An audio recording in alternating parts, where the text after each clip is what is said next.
देशात लोकसभा निवडणुकीचे वारे वाहू लागले, त्यामुळे प्रत्येक पक्षानं लोकसभेसाठी जोरदार तयारी सुरू केली आहे। रत्नागिरी सिंधुदुर्ग लोकसभा मतदारसंघावर निलेश राणे यांनी दावा ठोकलाय, त्यामुळे शिंदे गट आणि भाजपात या जागेवरून ओढाताण सुरू झाली आहे। पाहूया।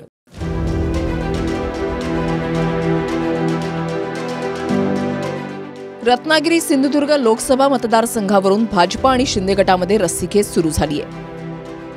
भाजप नेते निलेश राणेंनी या जागेवर आपला दावा ठोकलाय, मात्र शिंदेंच्या शिवसेनेकडून देखील वेळोवेळी या मतदारसंघावर दावा सांगितला जातोय, त्यामुळे भाजपा आणि शिंदे गटात या जागेवरून ओढाताण होण्याची शक्यता आहे। निलेश राणे शेवटची जी काय निवडणूक लढवला, जी काय निलेश राणेंनी लढवली, ही लोकसभा लढवलेली आहे। आम्ही कोणी जरी असलो, आम्ही आमचा दावा करणारच, प्रत्येक माणसाला अधिकार आहे। पण शत्रू नेस्तानाबूत व्हावा ह्याच्यासाठी कधी दोन पावलं मागे, कधी दोन पावलं पुढे पक्षश्रेष्ठी जेव्हा सांगतील तेव्हा आम्ही तसे तसे वागणारे कार्यकर्ते आहोत। इंडिव्हिज्युअल अजेंडा घेऊन कोणी पक्षात आलेलं नाही। एक प्रमुखजी परवा असं सांगितले की राणे साहेबांनी बदल परवा बोलणं झालं, शेवटी गैरसमज दुसऱ्याकडे आपल्या हातात आहे। राणे साहेबांचा गैरसमज झाला होता, त्यांना असं वाटत होतं की शिवसेनेचं जाहीर केलं, मी राणे साहेबांना फोन करून दिलं। राणे साहेब मी पत्रकार परिषदेमध्ये जे काही बोललो ते तुम्हाला पाठवतो, तुम्ही बघा। माणसाचं मन देखील मोठं असलं पाहिजे। मी बघितल्यानंतर राणे साहेबांचा मला परत फोन आला आणि त्यांनी मला सांगितलं त्याच्यानंतर काहीच बात नसणार, पण त्यांनी ट्विटमध्ये काय सांगितलं, प्रत्येक पक्षाला प्रत्येकाचा पक्ष लावण्याचा अधिकार आहे। 2019 मध्ये अपक्ष असताना सिंधुदुर्गमधून 3 लाख मतं मिळाली होती, मात्र आता भाजपात असल्यामुळे जिंकण्याची संधी जास्त असल्याचं निलेश राणेंनी म्हटलंय। निलेश राणे जेव्हा लोकसभेला उभा होता तेव्हा मी जवळपास 3 लाख मतं घेतली, फ्रीज ह्या चिन्हावर अपक्ष राहून। ती मतं आता बीजेपीला जॉईन झाली।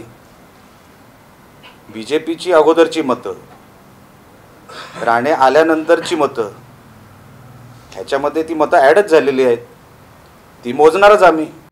सिंधुदुर्ग रत्नागिरी लोकसभेवर निलेश राणेंनी दावा ठोकलाय, मात्र भाजपा आणि शिंदे गटाचे इतर नेते या जागेवरून निवडणूक लढवण्यासाठी इच्छुक असल्याची चर्चा आहे। रत्नागिरी सिंधुदुर्ग लोकसभा मतदारसंघातून शिंदे गट आणि भाजपमध्ये रस्सीखेच सुरू आहे। भाजपचे मंत्री रवींद्र चव्हाणांनी तयारी सुरू केल्याची चर्चा आहे। नारायण राणेंचे पुत्र निलेश राणेही निवडणूक लढण्याच्या तयारीत आहेत। शिंदे गटाकडून उदय सामंतांचे बंधू किरण सामंतही इच्छुक आहेत। शत्रू पराभूत व्हावा यासाठी एकत्र येऊन लढणार असल्याचं निलेश राणेंनी म्हटलंय, मात्र दुसरीकडे ठाकरे गटाची ताकदही या मतदारसंघात असल्यामुळे काटेकी टक्कर पाहायला मिळणार आहे। रत्नागिरी सिंधुदुर्गमध्ये सध्या कोण वरचढ आहे? 2009 मध्ये काँग्रेसकडून निलेश राणे खासदार झाले। 2014 मध्ये विनायक राऊतांकडून निलेश राणेंचा पराभव झाला। 2019 मध्ये पुन्हा विनायक राऊतांनी निलेश राणेंना धूळ चारली। 2019 मध्ये विनायक राऊतांना 4,58,000 मतं मिळाली, तर निलेश राणेंना 2,79,000 मतं मिळाली होती। निलेश राणेंचा 1,78,000 मतांनी पराभव झाला होता।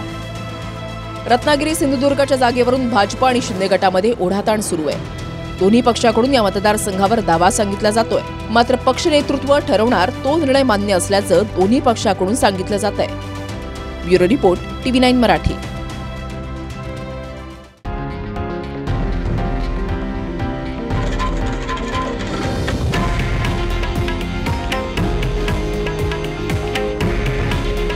हे आहे देशातील नंबर 1 न्यूज नेटवर्क आणि आपण पाहत आहात TV9 मराठी। काळजी तुमची, हित महाराष्ट्राचं।